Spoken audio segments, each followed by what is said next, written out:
Voicemail was still on my phone. I hadn't deleted it. Some nights I'd sit in the driveway after work and just stare at it. Her name on the screen, the little play button, 32 seconds of her voice saying she was stuck in traffic and would be late for dinner. I never played it. I just looked at it. I don't know why I kept it. Maybe because deleting it felt like admitting something I wasn't ready to admit. That was March. By June, I knew everything. My name is not important. What matters is that I was 54 years old, had been married for 26 years, and believed, with the kind of quiet certainty that comes from decades of shared life, that I understood my wife. I thought I knew her the way you know the layout of your own house in the dark, without thinking, without looking, just knowing. I was wrong about that. Turns out I'd been navigating a house that had been quietly rearranged around me, one piece at a time, for almost 2 years. Her name was Diane. She was 51, a real estate agent with her own clients and her own schedule, and a professional reputation she'd spent 15 years building.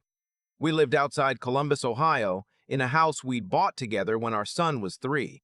He was 29 now, living in Denver. We had a yellow lab named Chester, a vegetable garden that Diane mostly ignored, and a marriage that looked from the outside completely fine. It was fine as far as I knew. We weren't fighting. We weren't distant, not noticeably. She laughed at dinner. She kissed me before bed. If there was something hollow underneath all of it, I had convinced myself that was just what long marriages felt like. Comfortable, quiet, slightly worn at the edges, like a good pair of shoes. The first thing I noticed wasn't a text message. It wasn't a receipt or a phone she turned face down. It was nothing that dramatic. It was a change in her car mileage. I know that sounds strange. I'm a mechanical engineer. I've been keeping informal notes on our vehicles for years. Oil changes, tire rotations, mileage at certain dates. Not obsessive, just habit. In January, Diane's car had 41,200 miles on it. I noticed in February it had jumped almost 900 miles in 3 weeks. She worked mostly locally. Our market area was maybe a 15-mile radius. 900 miles in 3 weeks in winter didn't add up. I didn't say anything. I filed it away. Then in March came the voicemail and the traffic that didn't exist. I checked the ODOT traffic map out of boredom while she was stuck, and the stretch of 270 she mentioned was completely clear. A Tuesday evening. Nothing. I kept that to myself too. I want to be honest about something. I didn't want to find anything. When you've been with someone for 26 years, the last thing you actually want is to be right. Every time I noticed something, there was another part of me working hard to explain it away. The mileage could be client showings in outlying counties. The traffic app could be wrong. I was a man choosing, very carefully, not to look too hard at something I was afraid to see. That changed in April. A colleague of mine, a guy named Pete who I'd known since grad school, was at a property showing in Dublin, a suburb north of Columbus, when he saw Diane's car in the parking lot of a hotel. Not a property. A hotel. He texted me a photo of the car with a question mark. Just that. A question mark. I stared at that photo for a long time.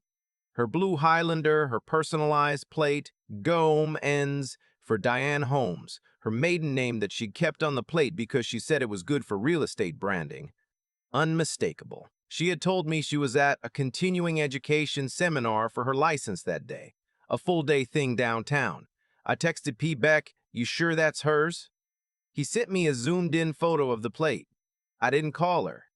I didn't drive up there. I sat with it. That evening, she came home and told me the seminar had been great, very informative, new updates on disclosure law. She made pasta. We watched the news. Chester slept at my feet. I said almost nothing, and she didn't notice.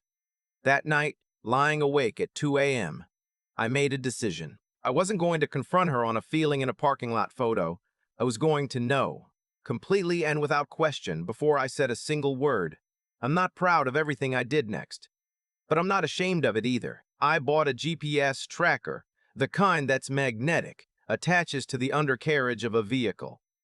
Legally, in Ohio, I had the right to place it on a vehicle I co-owned, which her Highlander was. I put it on a Sunday morning while she was at the gym. It took 45 seconds. What came back over the next 6 weeks was a map of a second life. Every Tuesday and Thursday between roughly 11 a.m. and 2 p.m., her car was parked at the same location, a Marriott Courtyard in Dublin, Ohio. 16 times in 6 weeks. Not once did she mention Dublin. Not once did she mention a client in that area. When I cross-checked her work calendar, she used a shared Google Calendar for our household scheduling. Those slots were blank or marked client meetings. The hotel was 11 miles from our house. I found out who he was through a method I'm not particularly proud of, but which required nothing illegal. She had, at some point in the past year, started using a secondary email account. I found it because she'd accidentally CC'd it on a message to me about our joint health insurance. A small, careless mistake. I never mentioned it. I watched it for 3 weeks, logging in from a browser she didn't use, and in those 3 weeks, I learned that his name was Aaron Tully. He was 47, a commercial mortgage broker, recently separated from his own wife. He and Diane had apparently met at a real estate networking event the previous October. Their emails were not explicit. They were, in some ways, worse than that. They were tender. They used pet names. They made plans. They talked about feelings. There were messages where Diane wrote things about her life, about us, that felt like reading her private journal and discovering you're a minor character in your own story.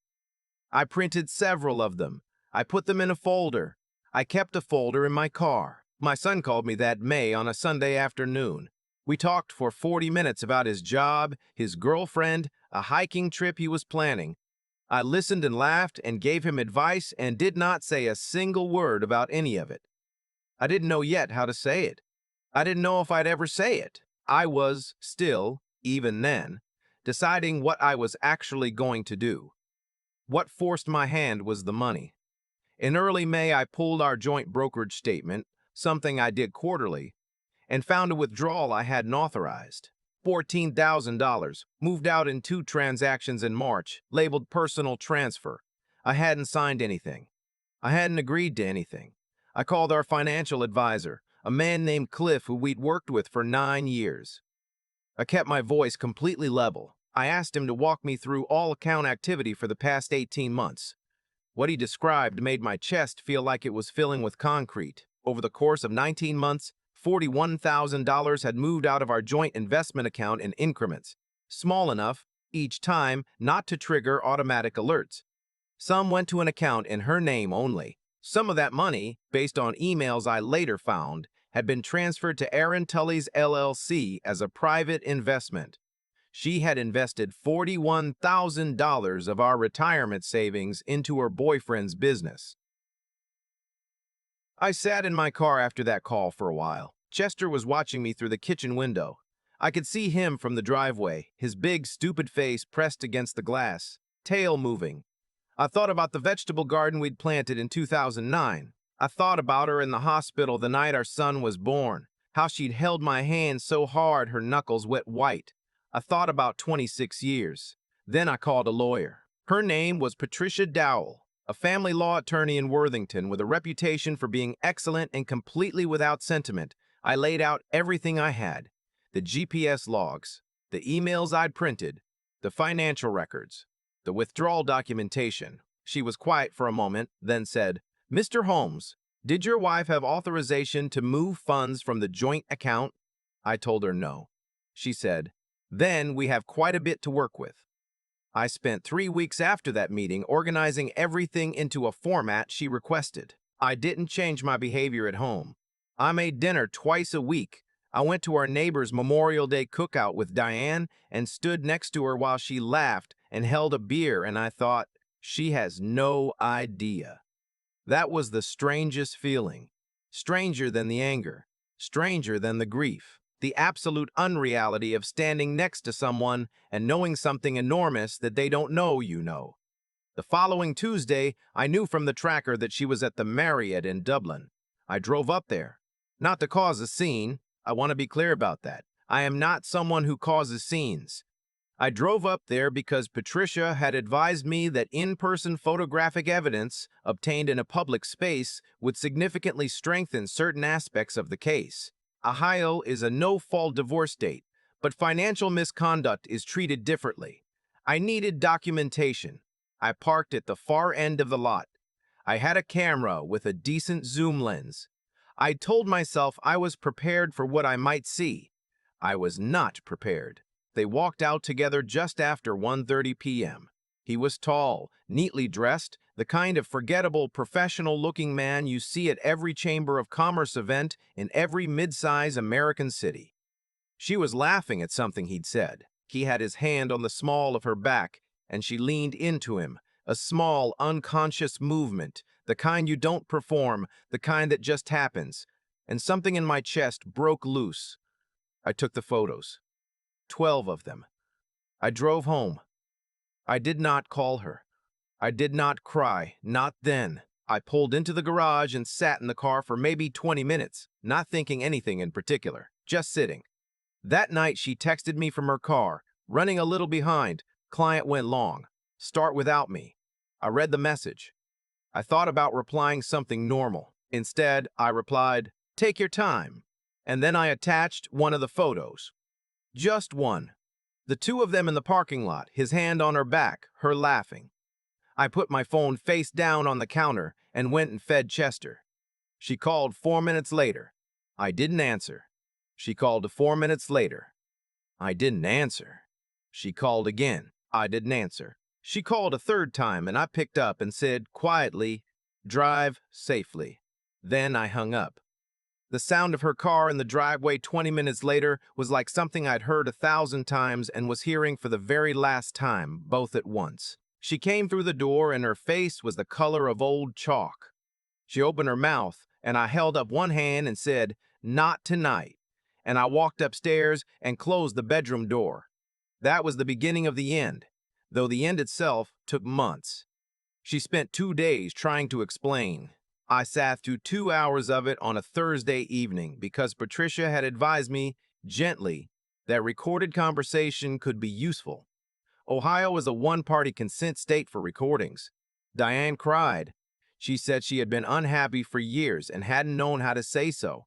She said it wasn't serious. She said Aaron meant nothing. She said contradictory things. She said his name out loud for the first time, and it hung in the room between us. I asked her about the money. The color left her face again. She said it was a loan. She said she'd planned to pay it back before I noticed. She said she was going to make it right.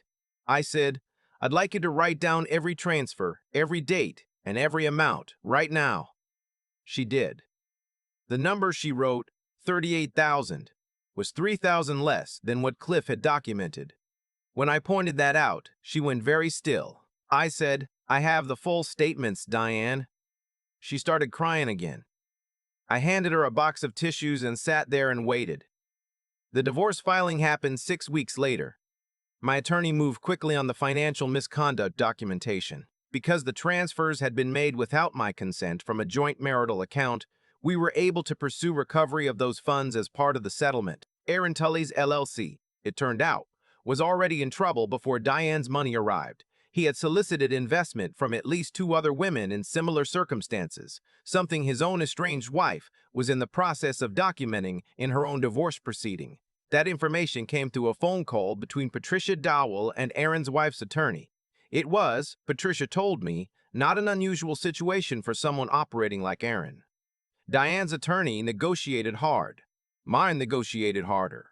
In the end, the settlement included full recovery of the transferred funds, a buyout of the house at a valuation that reflected the current market accurately, and a division of retirement accounts that Patricia described as very reasonable given the circumstances. I kept Chester. That wasn't negotiated. Diane didn't argue it. The day I signed the final paperwork, I sat in Patricia's office and looked at my signature at the bottom of a document that ended 26 years and didn't feel anything I expected to feel. Not relief, not grief, not anger, just a kind of enormous quiet. My son flew home from Denver when I told him. We sat at my kitchen table. The house was in my name now. The closing had happened 2 weeks prior, and he asked me to go through all of it from the beginning. And I did, and he listened without interrupting except once, when I got to the part about the $41,000, and he said, very quietly, Dad, Just that. He was angry on my behalf in a way I hadn't let myself be for a long time. That was hard to watch, and also, I'll admit, a relief. He stayed for a week.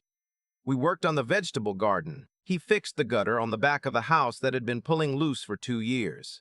We ate dinner together every night and didn't talk about her unless he brought it up, and even then I tried to say only what was true without making it into something more than it was. The week before he flew back to Denver, he said, "You should have been angrier." I told him I was angry. He said, "You didn't act like it." I thought about that for a long time after he left. I think what I was, mostly, was careful. Careful with my anger, careful with my evidence, careful with the process.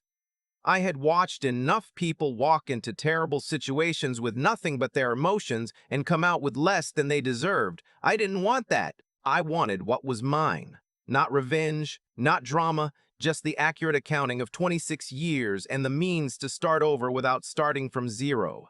I will pretend it was clean. There were nights that winter when Chester woke me up at 3 in the morning to go out, and I'd stand on the back deck in my coat and watch him in the yard, and the cold would be the specific gray cold of Ohio in February, and I'd think about all the nights I'd stood in this same spot, not thinking about anything in particular, just standing. How easy it had been, not knowing. But here's what I want to say, because I think it's the truest thing I can say about all of it. The marriage I thought I had wasn't the marriage I actually had. And as long as I didn't know that, I couldn't have the life I actually had either. What happened didn't destroy something real. It revealed that something had already been gone for a long time, quietly, while I stood in my own backyard not thinking about anything in particular. Knowing that doesn't make it hurt less, but it makes the hurt make sense, and that's not nothing. This past September, about 14 months after I signed those papers, I drove to Shenandoah for a long weekend. Just me and Chester in a rented cabin and a stretch of trail I'd been meaning to do for 20 years. The leaves were turning. Chester ran like a puppy on the downhill sections, which he absolutely should not do at his age, and which I let him do anyway. On the second night, I made a fire and sat outside until it burned down to coals, and for the first time in as long as I could remember, I wasn't thinking about any of it. Not the money, not the hotel in Dublin, not the text message and the photo, not the sound of her car in the driveway that last night, just the fire and the dog and the dark.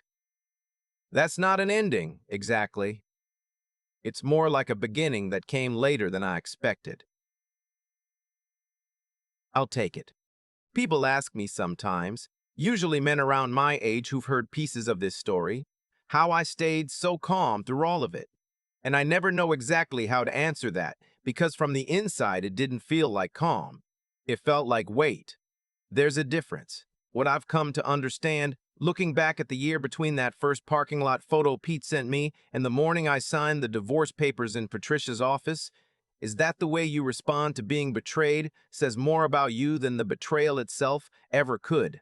Not in a moral preachy sense, just practically. The choices I made in those months to document instead of explode, to verify instead of accuse, to build a case instead of make a scene, those choices determined everything about how I came out on the other side. And I made them not because I'm particularly wise, but because somewhere underneath the shock and the grief, I understood that I only had one shot at this, one chance to handle it with my head still on straight. Diane made her choices too. And here's the thing about choices. They don't stay contained. She chose to lie, and then she had to choose to lie again to cover the first lie. She chose to move money quietly, and then she had to choose to move more to keep Aaron's failing LLC afloat. Each choice pulled the next one along behind it. By the time I sat across from her at that kitchen table with the full bank statements in front of me, she wasn't just accounting for one bad decision. She was accounting for 19 months of them, stacked on top of each other, each one compounding the one before. That's not karma in any mystical sense. That's just how dishonesty works. It requires maintenance. It requires energy and attention and more dishonesty to sustain itself. And at some point, the maintenance cost exceeds what the person is capable of paying. Diane's version of events collapsed, not because I exposed it dramatically. I never raised my voice, not once, but because the structure of it was already too fragile to hold its own weight. The money she invested in Aaron's business, $41,000 of our retirement savings. I've thought about that a lot, not with anger anymore, but with something closer to genuine sadness. She was trying to secure something, I think, a future with someone who made her feel something she wasn't feeling at home. I understand that impulse, even if I can't excuse the method. But she handed that money to a man who had already done the same thing to at least two other women before her. Her willingness to believe what she wanted to believe made her vulnerable to exactly the kind of person she shouldn't have trusted. The intelligence she had, and Diane was a smart woman, good at her work, good at reading people professionally, didn't protect her, because she wasn't using it. She was using hope instead. And hope without honesty is just a more comfortable version of denial. What I had to learn, slowly and without anyone explaining it to me, was the difference between strength and stubbornness. I was stubborn about my marriage for years, convinced that what looked fine from the outside was fine all the way through. That wasn't strength. Strength was what came after, the willingness to look at what was actually there, document it, sit with it, and make decisions based on reality rather than what I wished reality was. My son told me I should have been angrier. Maybe, but I think the most honest version of courage I could manage was not the dramatic kind. It was the quiet kind. The kind that shows up at a lawyer's office with a folder of printed emails and GPS logs and says, simply, here is what happened, and here is what I need. Chester is asleep on the couch right now. The garden is doing better than it ever did when Diane was here, mostly because I actually water it. Life is smaller than it used to be, and also, somehow, more mine. That's enough.